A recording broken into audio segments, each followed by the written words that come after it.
تخيل معي مباراة كرة قدم تجعل أكثر من ثلث سكان العالم يتابعونها، والأدهى من ذلك إنها ليست مباراة للكبار بل لفئة الشباب.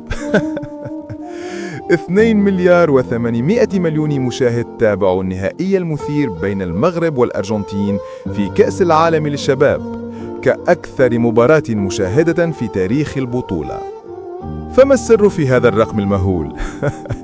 السر ببساطة هو المغرب. الكل أراد أن يرى كيف سيختم هذا الفريق الذي التهم الكبار قبل الصغار، فريق لم يعرف لا سامبا ولا ديوك ولا حتى أولاد عم سام.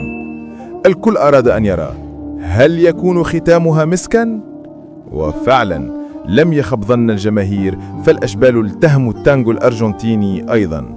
وهنا الفيفا أكدت أن هذا الرقم القياسي يبين مدى أهمية اللقاء الذي وحد الشعوب خلف متعة اللعبة، وأضافت جملة تلخص كل شيء: المغرب ليس مجرد مشارك بل صانع للتاريخ. نعم، المغرب سيصنع تاريخا جديدا لكرة القدم المغربية بإذن الله. ولكم التعليق.